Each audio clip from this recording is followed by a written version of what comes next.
अहम खबर से आपको आगाह करेंगे। चीफ ऑफ डिफेंस का ओहदा अपॉइंटमेंट से 5 साल का होगा। अब chief of army staff chief of defence forces होंगे। आर्मी चीफ एक्ट तरमीमी बिल के अहम निकात सेक्शन 174C में भी तरमीम। वजीर आजम army chief chief of defence forces की सिफारिश पर 3 साल के लिए commander of national strategic command का तकर्रुर करेंगे। आपको खबर दे रहे हैं कि कमांड नेशनल स्ट्रेटेजिक कमांड की शर्त और कवायद और जवाबित का तयन वजीर आजम करेंगे। ये अहम खबर आप तक पहुंचा रहे हैं। चीफ ऑफ डिफेंस का ओहदा अपॉइंटमेंट से 5 साल का होगा। डायरेक्टर नॉर्थ बेनजीर मेहदी हमारे साथ लाइन पर मौजूद है। बेनजीर, आपके पास क्या खबरें हैं? ये ख्वाजा आसिफ ने कौमी असम्बली में आर्मी एक्ट 1952 में तरमीम का बिल जो है वो पेश किया है और ये एक बहुत अहम डेवलपमेंट है, जिसके मुताबिक वजीर दिफा ने ये भी कहा है कि जिसके मुताबिक पाकिस्तान एयरफोर्स एक्ट 1953 का बिल भी पेश किया गया है।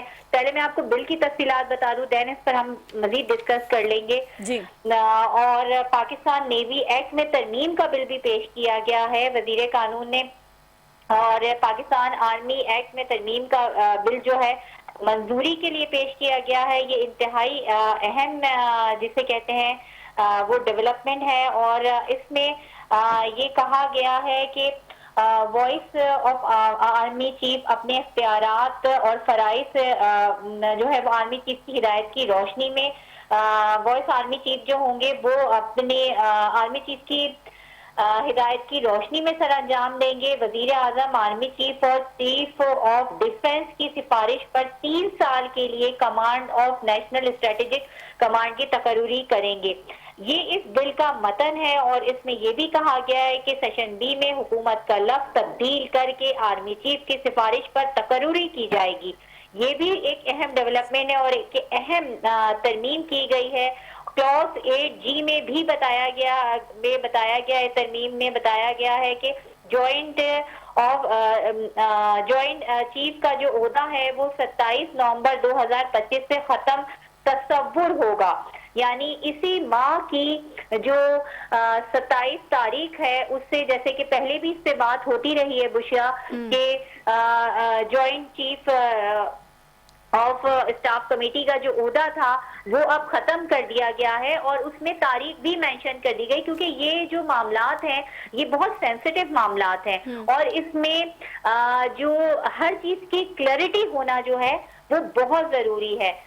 इसके अलावा वफाकी हुकूमत में जॉइंट ऑफ डिफेंस फोर्सेस की सिफारिश पर तकर्रुरी करेगी, और ये बिल का मतन है, और चीफ ऑफ डिफेंस की सिफारिश पर voice chief of army staff और डिप्टी ऑफ आर्मी चीफ का तकर्रुर किया जाएगा। देखिए ये जो बिल है इसकी मंजूरी जो है वो वफाकी काबीना ने दी, और फिर ये बिल जो है वो कौमी असम्बली में पेश किया गया। ये एक इंतहाई अहम बिल है, और इसका जो एक तनाजुर है वो ये भी है कि देखिए पाकिस्तान में जो सियासी हलके हैं उनमें ये बात की जा रही है कि इस बिल की जरूरत और इस चेंजेस की जरूरत जो तरमीम लाई गई हैं उसकी जरूरत इस वजह से भी इसमें पड़ी है कि पाकिस्तान जो है वो इस वक्त आपको पता है कि एक खित्ते में एक नाजुक तरीन सूरत हाल से गुजर रहा है। एक तरफ जो है वो भारत है, वो हमारा दुश्मन है, और दूसरी तरफ जो है हमने एक जंग जीती और डिप्लोमेटिक महाज पर हम काफी मजबूत जो है वो हो गए हैं। लेकिन दूसरी तरफ जो पाक अफगान वॉर का एक समय, क्योंकि देखिए पहले हम इंटेलिजेंस बेस्ड ऑपरेशन कर रहे थे और इंटेलिजेंस बेस्ड ऑपरेशन किए जा रहे थे, मगर जो वाना में कैडेट कॉलेज के ऊपर हमला हुआ है उसके बाद जब इस्लामाबाद में हमला किया गया है G11 की अदालत में, तो ये एक बहुत अहम किस्म की इंडिकेशन थी। पाक अफगान ताल्लुकात जो थे जिससे मुज़ाकरात किए जा रहे थे कि इनको बेहतर किया जाए या कोई इंगेज किया गया, मगर वो हमने देखा कि बुरी तरीके से नाकाम हुए। हालांकि उसमें गारंटियर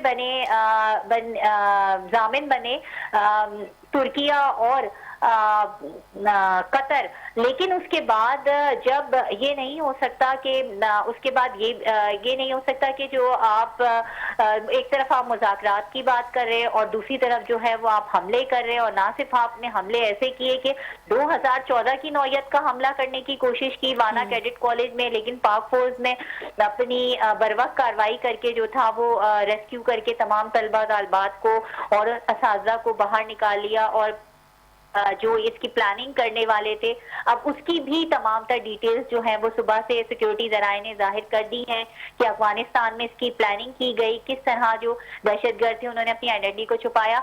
और उसके बाद जो G11 अदालत है इस्लामाबाद की, उसमें सब जो है वो तफसीलात सामने आ गई। तो इस तमाम तर तनाजुर में कि जब पाकिस्तान को सिक्योरिटी के का जो पाकिस्तान के जो दुश्मन है वो पाकिस्तान की सिक्योरिटी को तबाह करने के लिए सर जोड़ कर बैठे हैं, तो ऐसे में जो पाकिस्तान की सियासी क़यादत है उसने भी निमटने के लिए ये सब तरामीम की गई हैं आइन में, और जो हमारी सिक्योरिटी फोर्सेस हैं उनको उनकी जो ओहदे हैं और उनकी जो तमाम तर जो उनको एक आईनी कवर दिया गया। और देखिए हर चीज इसमें वाजे की गई है, जैसे मैंने जिक्र किया कि 27 नवंबर से जो है वो chief of joint staff committee का ओहदा जो है वो खत्म हो जाएगा।